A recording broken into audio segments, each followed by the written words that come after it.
నిజ నిర్ధారణకు అంతిమ నిర్ణయం DNA టెస్ట్.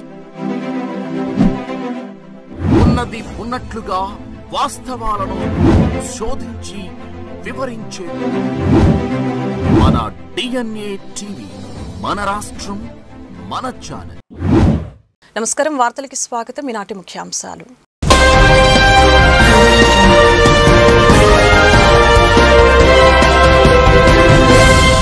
జనాభా పెరుగుదలను తాను సమర్థిస్తున్నానని ఏపీ సీఎం చంద్రబాబు వ్యాఖ్య. పరిస్థితుల ఆధారంగా సరైన నిర్ణయాలు తీసుకోవాలని సూచన.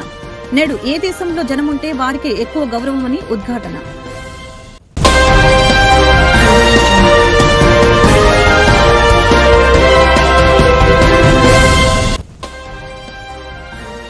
హిందీ భాష యొక్క ప్రాముఖ్యతను నొక్కి చెప్పిన డిప్యూటీ సీఎం పవన్ కళ్యాణ్.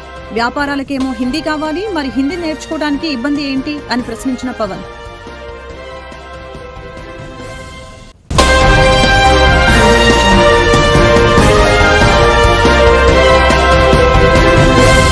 కోరమండల్ రైల్లో గంజాయి కలిగి ఉన్న ఇద్దరు నిందితుల్ని పట్టుకున్న రైల్వే పోలీసులు. ఆపరేషన్ ప్లస్ అవుట్ లో భాగంగా గంజాయి, కొకైన్ తదితర మాదక ద్రవ్యాలను తరిమి కొట్టడమే లక్ష్యంగా పోలీసు శాఖ పనిచేస్తుందని రైల్వే డీఎస్పీ జి రత్నరాజు వెల్లడి. జనాభా పెరుగుదలని తాను సమర్థిస్తున్నానని ఏపీ సీఎం చంద్రబాబు వ్యాఖ్యానించారు. పరిస్థితుల ఆధారంగా సరైన నిర్ణయాలు తీసుకోవాలని సూచించారు. నేడు ఏ దేశంలో జనముంటే వారికే ఎక్కువ గౌరవమని ఉద్ఘాటించారు. మన దేశానికి బలమైన ఆర్థిక వ్యవస్థ వనరు జనాభానని సీఎం చంద్రబాబు అభివర్ణించారు. ఇప్పుడు భారతదేశం అగ్ర రాజ్యాలతో పోటీ పడుతుంటే మన దేశంలో బలమైన మానవ వనరులే కారణం. ఒకప్పుడు మన యొక్క మనుషుల్ని మనం ఒక్కసారి ఆలోచించుకుంటే ఎక్కువ జనాభా ఉన్నారు, ఈ దేశం అభివృద్ధి అవుతుందని ఆలోచించే పరిస్థితి నుంచి ఆ జనాభాని మనకు ఒక పెద్ద అడ్వాంటేజ్ గా మారే పరిస్థితికి వచ్చింది. ప్రపంచంలో మీరు ఒకసారి చూసినప్పుడు ఎక్కువ జనాభా ఉండే దేశం భారతదేశం. 143 కోట్ల జనాభా ఉండే ఏకైక దేశం భారతదేశం. చైనా కూడా కిందికి వెళ్లిపోయారు, 130 కోట్లకు వచ్చే పరిస్థితికి వచ్చారు. దీన్ని మీరు ఒకసారి చూసినప్పుడు ప్రపంచమంతా కూడా జనాభా తగ్గిపోయే పరిస్థితి వస్తా ఉంది, బర్త్ రేట్ పడిపోయే పరిస్థితి వస్తా ఉంది, యువశక్తి క్షీణించే పరిస్థితి వస్తా ఉంది, వృద్ధులు పెరిగే పరిస్థితి వస్తా ఉంది. ఏ దేశమైతే ఏజింగ్ ప్రాబ్లమ్స్ వస్తాయో ఆ దేశంలో గ్రోత్ ఆగిపోతుంది. ఇంకొక పక్క మీరు చూస్తే భవిష్యత్తులో చాలా సమస్యలు వచ్చే పరిస్థితి వస్తాయి. అందుకే ఈ రోజు మనం అందరం కూడా ఆలోచించుకోవాల్సిన అవసరం ఉంది. ఈ రోజు ఒక్కసారి ఫెర్టిలిటీ రేట్ ప్రపంచం అంతా చూస్తే మీకు అవగాహన వస్తుంది. అమెరికాలో ఫెర్టిలిటీ రేట్ 1.62, యూకేలో 1.54, Hungary 1.50, France 1.49, Russia 1.47, Germany 1.46, Canada 1.33, Japan 1.23, China 1.02, ఇంకొక పక్కన సింగపూర్ 0.96. ఇవి చూసినప్పుడు మీకు అర్థమవుతుంది 2.1 ఉంటే స్టెబిలిటీ ఉంటుంది, జనాభా రీప్లేస్మెంట్ లెవెల్లో ఉంటుంది. 2.1 కంటే తక్కువ ఉంటే రోజు రోజుకు జనాభా తగ్గిపోయే పరిస్థితి వస్తుంది. ఒక సమయం అయ్యే కొందికి ఇది ఇంబ్యాలెన్స్ అవుతుంది. దీన్ని కరెక్ట్ చేయడానికి కూడా సాధ్యం కాదు. మన దేశానికి వస్తే ఒకసారి మీరు చూస్తే ఈ రోజు జనాభా బీహార్ 3.0, మేఘాలయ 2.9, ఉత్తరప్రదేశ్ 2.4, జార్ఖండ్ 2.3, మణిపూర్ 2.2. ఇవన్నీ కూడా రీప్లేస్మెంట్ కంటే అబోవ్ ఉన్నాయి. అదే కిందికి వస్తే తమిళనాడు 1.8, తెలంగాణ 1.8, కేరళ 1.8, కర్ణాటక 1.7, ఆంధ్రప్రదేశ్ 1.7 కు వచ్చాం. అంటే ఇప్పుడు మీరు చూసిన తర్వాత ఏ దేశాలైతే ఇబ్బందులు వస్తున్నాయో అవన్నీ కూడా మనం చూసాం. మన దేశంలో కూడా ఇప్పుడు కొన్ని అడ్వాంటేజెస్ వచ్చాయి, మనందరం గుర్తుపెట్టుకోవాలి. మొట్టమొదటిసారిగా ఆర్థిక సంస్కరణలు వచ్చింది 1991. అదే సమయంలో 1995లో టెక్నాలజీ రెవల్యూషన్ వస్తే ఫస్ట్ మోర్ అడ్వాంటేజ్ తీసుకున్న వాళ్ళం భారతీయులు, అందులో తెలుగు వాళ్ళు. దాన్ని నేను గర్వపడుతున్నా. 25 సంవత్సరాల కంటే ముందు మనం అవలంబించిన ఐటీ వల్ల ఈ రోజు ప్రపంచంలోనే భారతీయులు నెంబర్ 1 అయితే అందులో అగ్రస్థానంలో ఉండేది తెలుగు జాతి అని ఈ సందర్భంగా మీ అందరికీ గుర్తు చేస్తున్నాను. ఆంధ్రప్రదేశ్ ఉప ముఖ్యమంత్రి పవన్ కళ్యాణ్ హిందీ భాష యొక్క ప్రాముఖ్యతను నొక్కి చెప్పారు. ఐటీ రంగంలో విజయం సాధించడానికి ఆంగ్లం ఎంత ముఖ్యమో దేశంలో ఎక్కువ మంది మాట్లాడే హిందీని నేర్చుకోవడం కూడా అంతే ప్రయోజనం ఉంటుందని ఆయన తెలిపారు. హైదరాబాద్ గచ్చిబౌలి బాలయోగి స్టేడియంలో ఏర్పాటు చేసిన రాజ్య భాషా విభాగ స్వర్ణోత్సవ వేడుకల్లో పవన్ కళ్యాణ్ మాట్లాడారు. దక్షిణ భారతీయ సినిమాల్లో 31% హిందీ డబ్బింగ్ ద్వారానే ఆదాయం వస్తుందని గుర్తు చేశారు. వ్యాపారానికి హిందీ అవసరమైనప్పుడు నేర్చుకోవడానికి వచ్చిన ఇబ్బంది ఏంటని ప్రశ్నించారు. जर्मनी जाते हैं कमाने के लिए तो जर्मन सीखते हैं, जापान जाते हैं तो जापानी। तो हम अपनी ही हिंदी भाषा से इतना डरते क्यों? ये डर क्यों, छुपा क्यों, झिझक क्यों? हम ये नफरत छोड़नी चाहिए, झिझक छोड़नी है। हिंदी कोई जबरदस्ती की चीज़ नहीं है। ये एक ऐसी भाषा है जो पूरे देश में आसानी से समझी जाती है। सोचिए, जब हमें नौकरी में फायदा चाहिए होता है या सोशल मीडिया पर पॉपुलर होना है, तब हम हिंदी का खूब इस्तेमाल करते हैं। पर जब बात राजनीति की आती है तो कुछ लोग कहते हैं हिंदी थोपी जा रही है। अब बताइए क्यों ये सही है? हम अंग्रेजी को मॉडर्न कहकर अपना सकते हैं, तो हिंदी को अपनाने में शर्म कैसे?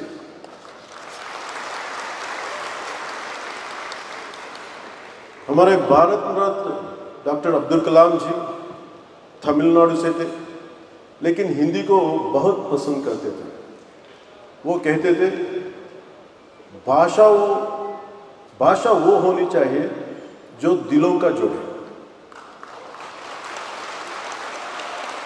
तो आइए हिंदी को भी इसी नजरिया से देखें, ना तो जबरदस्ती करें ना विरोध, बस समझो और अपनाएं।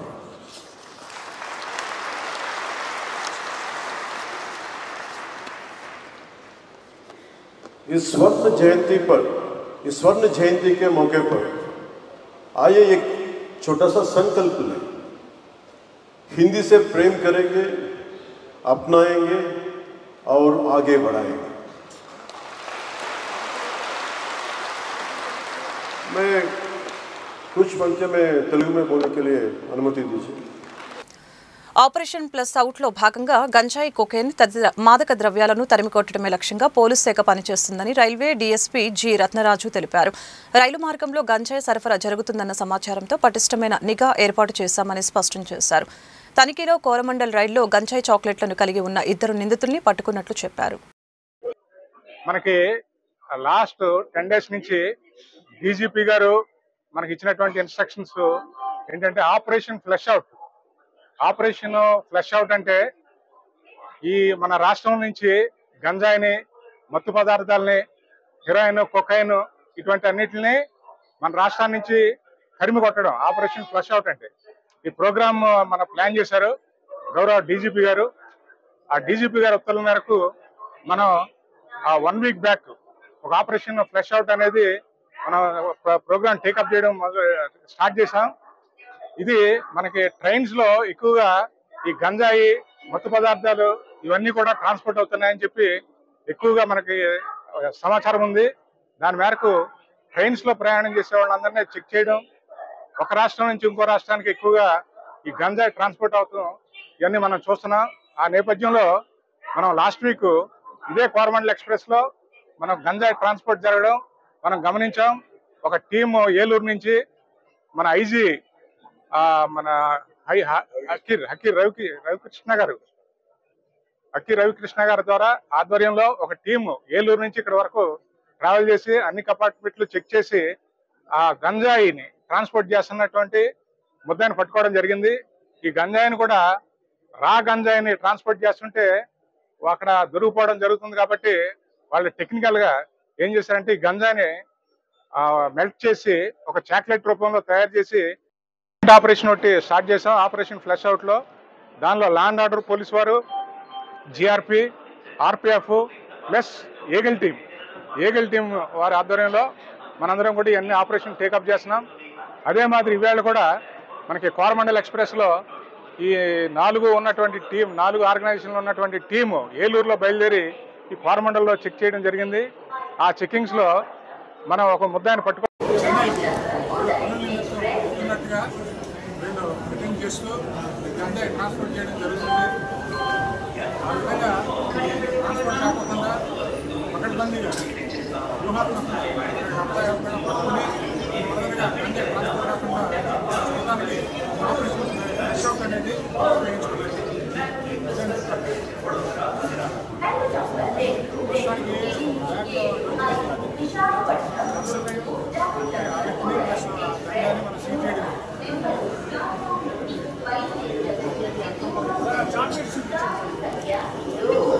దాన్ని గంజాయి మామూలుగా తయారు చేసి గంజాయిగా ట్రాన్స్పోర్ట్ చేయాలంటే ఒక బ్యాగ్ కావాల్సి ఉంటుంది. ఒక స్టూడెంట్ బ్యాగో లేదంటే హ్యాండ్ బ్యాగో లేదా క్యారీ బ్యాగో ఏదో ఒకటి కావాల్సి వస్తుంది. దాని గురించి వాళ్ళు ఏం చేస్తారంటే దీన్ని మెల్ట్ చేసేసి ఒక లిక్విడ్ కాకుండా మామూలుగా సాలిడ్ చాక్లెట్ రూపంలో తయారు చేసి ఆ పదార్థాన్ని ఇలాగ ప్యాకింగ్ చేసి తీసుకెళ్తూ ఉంటారు. ఇదైతే మనకి తక్కువ స్పేస్లో ఒక చిన్న బ్యాగ్లో తీసుకెళ్ళిపోవచ్చు అనమాట. ఎక్కువ గంజాయిని ట్రాన్స్పోర్ట్ చేయొచ్చు ఈ విధంగా మనం తయారు చేసినట్టయితే.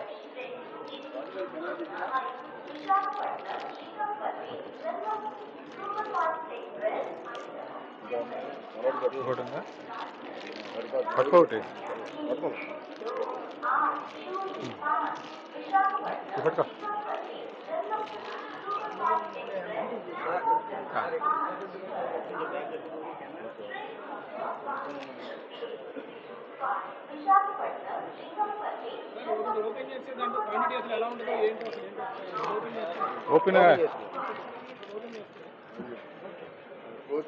ఓపెన్ చేసిన గంజాయి చాక్లెట్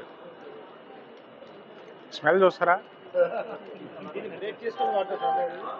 నోట్లు వేసుకుని చూయింగ్ గమ్లా తినేయడం. రండి సార్.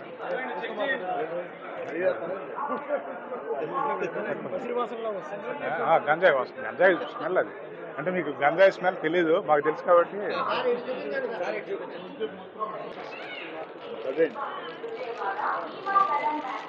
అభివృద్ధి సంక్షేమాన్ని సమానంగా ముందుకు తీసుకువెళ్తున్న ఘనత ముఖ్యమంత్రి చంద్రబాబుకి దక్కుతుందని విజయవాడ తూర్పు ఎమ్మెల్యే గద్దె రామ్మోహన్ రావు తెలిపారు. సూపర్ 6 హామీలను ఒక్కొక్కటిగా అమలు చేస్తూ ఉండటంతో ప్రజల సంతోషం వ్యక్తం చేస్తున్నారని తెలిపారు. ఈ సంవత్సర కాలంలో అనేకమైన రోడ్లు, రకరకాల అభివృద్ధి కార్యక్రమాలు, విజయవాడ నగరంలో రోడ్లే కాకుండా విజయవాడ నగరానికి వచ్చే రోడ్లు, రూరల్ రోడ్లు కూడా టేకప్ చేసి అందరం ఎంపీ గారి నాయకత్వంలో శాసనసభ్యులు కానీ లేదా కార్పొరేటర్లు కానీ అందరూ కూడా విజయవాడకి సమగ్రమైన రూపం తీసుకురావాలి. విజయవాడ భారతదేశంలోనే ఉన్నతమైన పట్టణంగా తీర్చిదిద్దడానికి కావాల్సిన వసతులన్నీ కల్పించాలి. దానిలో ప్రత్యేకంగా under ground drainage, Storm water drainage, రోడ్లు ఇవన్నీ కూడా కల్పించాలి. కొండ ప్రాంతం వాళ్ళకి ప్రతి ఒక్క మెట్టుకి రైలింగ్ కట్టాలి, వాళ్ళకి మంచినీళ్ళ సౌకర్యం ఇప్పించాలి.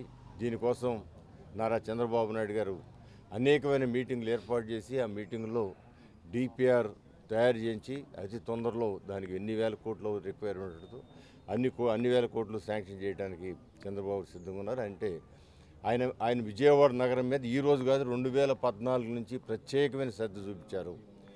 అందరూ కూడా స్థానికులందరూ కూడా గమనించుకోవాల్సింది ఏంటంటే ఎప్పుడు కూడా ప్రభుత్వం నుంచి కార్పొరేషన్కి సపోర్టు, ఫైనాన్స్ సపోర్టు ఉండాల్సిన అవసరం లేదు. ఎందుకంటే స్వయం ప్రతిపత్తికల నగరం, మనం కట్టే శిస్తుల ద్వారానే అభివృద్ధి పరచుకోవాలి. కానీ విజయవాడ నగరం రాజధాని అని చెప్పిన తర్వాత దానికి కొన్ని సపోర్ట్ కావాలని చెప్పి ఆయన ప్రతి సంవత్సరం కూడా 250 కోట్లు ఇచ్చిన రోజులు ఉన్నాయి, 600 కోట్లు ఇచ్చిన రోజులు ఉన్నాయి, 150 ఇచ్చిన రోజులు, ఏదో రకంగా ప్రతి బడ్జెట్లోనూ సపోర్ట్ చేశారు. మన దురదృష్టం లాస్ట్ 5 సంవత్సరాలు జగన్మోహన్ రెడ్డి గారి పాలనలో ఒక్క 150 కోట్లు మొట్టమొదటి సంవత్సరం అనౌన్స్ చేశాడు, కానీ డబ్బులు రాల. దాంట్లో ఒకళ్ళిద్దరు ఒక 20 లక్షల వర్కులు చేస్తే ఆ డబ్బులు ఇప్పుడు కూడా రాని పరిస్థితుంది.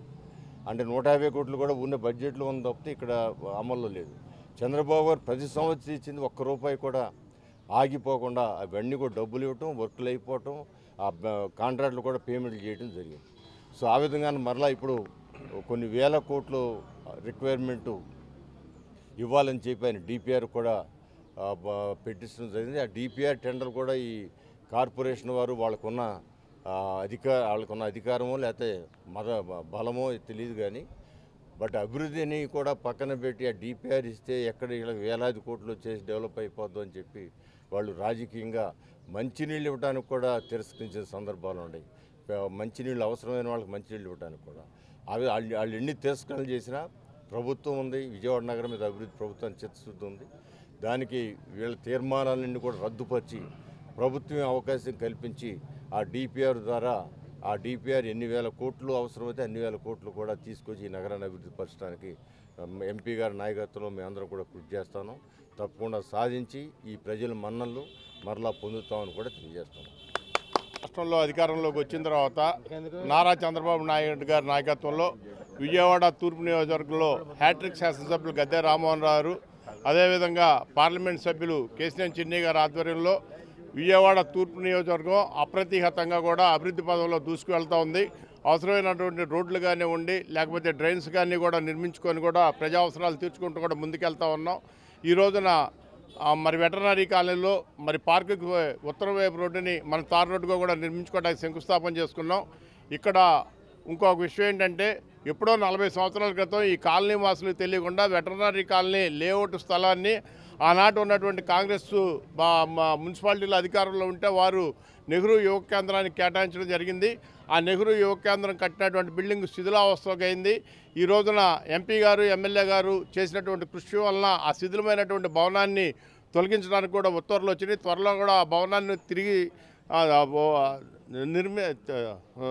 శిథిలమైనటువంటి ఆ భవనాన్ని తొలగించి ఆ ప్రాంతాన్ని 1800 గజాల స్థలాన్ని కూడా మరి వెటర్నరీ కాలనీ వాసులు, central excise colony, NTR colony ఈ చుట్టుపక్కల ప్రాంత వాసులకు అనుగుణంగా కూడా ఒక అభివృద్ధిగా ఒక ఇండోర్ స్టేడియం నిర్మించాలని చెప్పి ఒక ఆలోచన ఉంది. పోతే ఇంకొక విషయం ఏంటంటే విజయవాడ నగరాభివృద్ధి కోసం మరి ఎమ్మెల్యేలు 3 మరి ఎంపీ గారు కలిసి అనేకమైనటువంటి అభివృద్ధి పథకాలకు డిపిఆర్లు మరి రూపొందించుకొని కౌన్సిల్లో ఆమోదం కోసం పెడితే మరి ఇక్కడ ఉన్నటువంటి కౌన్సిల్లో ఉన్నటువంటి వైఎస్ఆర్ ప్రభుత్వం ఆ డిపిఆర్లన్నింటినీ కూడా ఆమోదించుకోకుండా వాయిదాలు వేసుకొని విజయవాడ నగరాన్ని అభివృద్ధిని కుంటుపరచడానికి ప్రయత్నిస్తూ ఉన్నారు.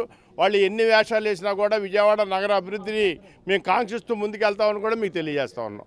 ఈరోజు అహల్య హాస్పిటల్ నందు సంగడిగుంట తెలుగుదేశం పార్టీ యువ కార్యకర్త నిర్మల పుట్టినరోజు వేడుకలు ఘనంగా జరిగాయి. ఈ కార్యక్రమంలో ముఖ్య అతిథులుగా డాక్టర్ శనకాల రాజకుమారి గారు, తెలుగుదేశం పార్టీ మహిళా నాయకురాలు మరియు డాక్టర్ శనకాల ఉమాశంకర్ గారు, బీజేపీ గుంటూరు తూర్పు నియోజకవర్గ కన్వీనర్ మరియు నిర్మల్ ఫ్రెండ్స్ సర్కిల్ పాల్గొన్నారు.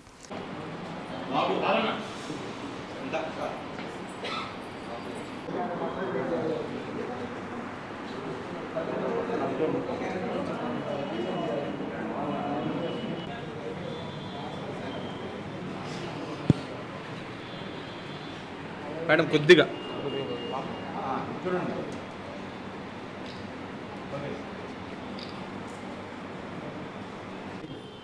ఓకే.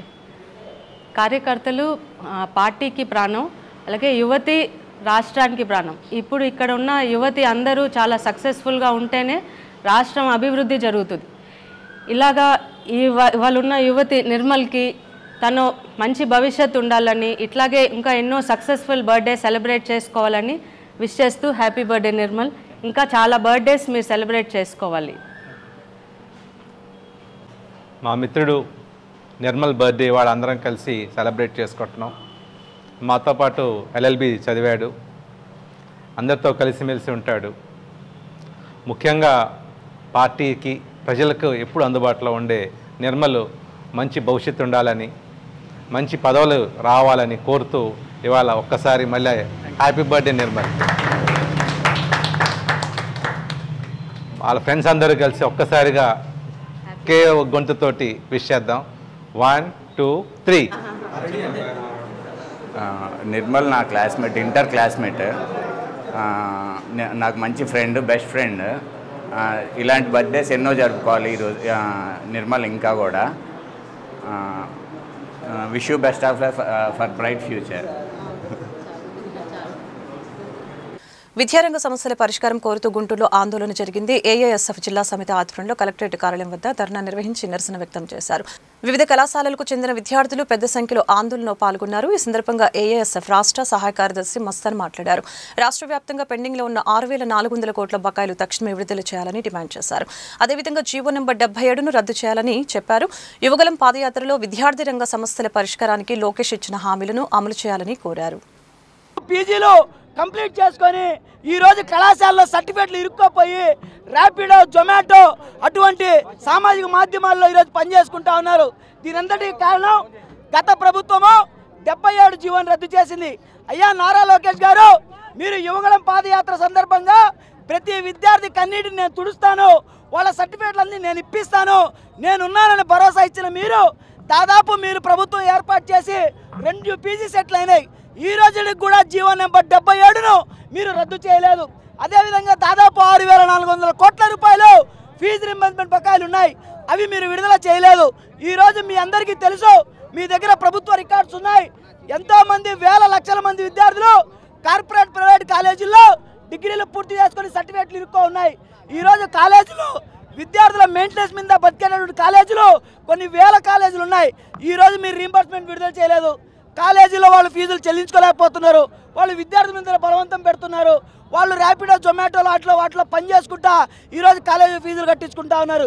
అయ్యా, ఈ రాష్ట్ర ముఖ్యమంత్రి గారికి అదేవిధంగా విద్యాశాఖ మంత్రి గారికి ఈ ఏఐఎస్ఎఫ్ విద్యార్థి సంఘం ఈ రాష్ట్ర విద్యార్థుల తరపున ఒకటే కోరుకుంటూ ఉన్నాం, మీకు నిజంగా విద్యార్థుల మీద ప్రేమ ఉంటే ఖచ్చితంగా పెండింగ్లో ఉన్న 6,400 కోట్ల రీంబర్స్మెంట్ బకాయిలు మీరు విడుదల చేయాలా, లేకపోతే మీ భవనాలు, క్యాంపు కార్యాలయాల్లో సరే ఏఐఎస్ఎఫ్ ఆధ్వర్యంలో ముట్టడి చేస్తాం.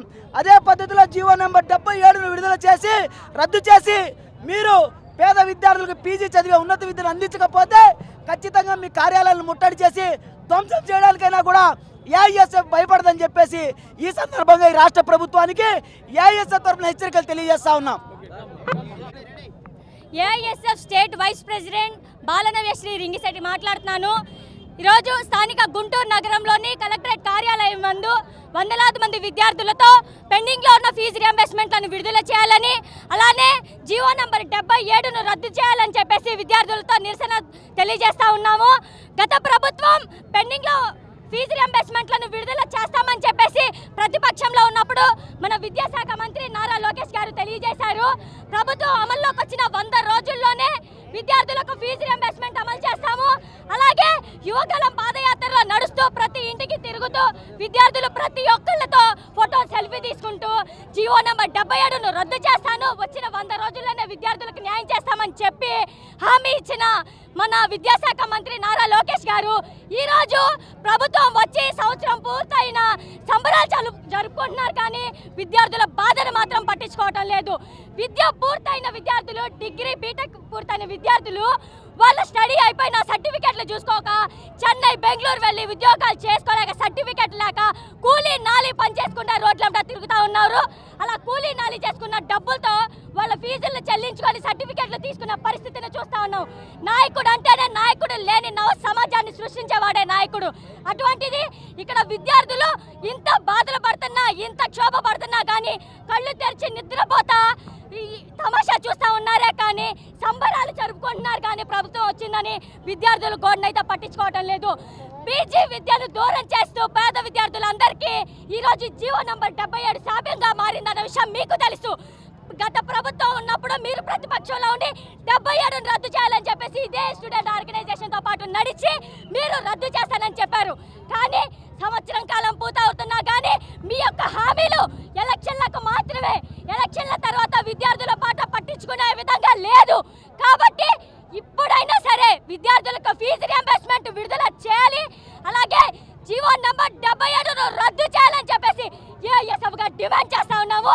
రానున్న రోజుల్లో మీరు కనుక ఇదే నిర్లక్ష్య ధోరణిని వహిస్తే ఏఐఎస్ఎఫ్ స్టేట్ వైడ్గా కాలిచ్చి ఇదే విధంగా కలెక్టరేట్ ముట్టడి, మీ ఆఫీసులు ముట్టడి చేసి రానున్న రోజుల ఉద్యమాన్ని ఇంకా ఉద్రేపిస్తామని చెప్పేసి ఏఐఎస్ఎఫ్గా డిమాండ్ చేస్తూ ముగిస్తా ఉన్నాను. వార్తలు ముగించే ముందు ముఖ్యాంశాలు మరొకసారి.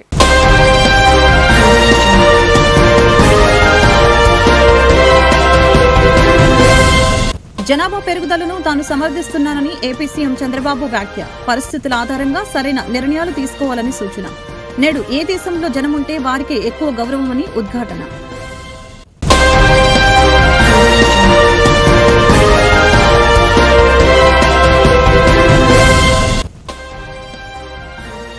హిందీ భాష యొక్క ప్రాముఖ్యతను నొక్కి చెప్పిన డిప్యూటీ సీఎం పవన్ కళ్యాణ్. వ్యాపారాలకేమో హిందీ కావాలి, మరి హిందీ నేర్చుకోవడానికి ఇబ్బంది ఏంటి అని ప్రశ్నించిన పవన్.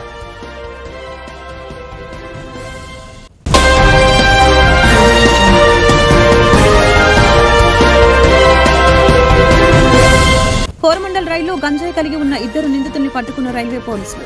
ఆపరేషన్ ప్లస్ అవుట్ లో భాగంగా గంజాయి, కొకైన్ తదితర మాదక ద్రవ్యాలను తరిమి కొట్టడమే లక్ష్యంగా పోలీస్ శాఖ పనిచేస్తుందని రైల్వే డీఎస్పీ జి రత్నరాజు వెల్లడి. ఈ వార్తలు ఇంతటితో సమాప్తం. మరొక బులెటిన్లో మళ్ళీ కలుద్దాం. నమస్కారం.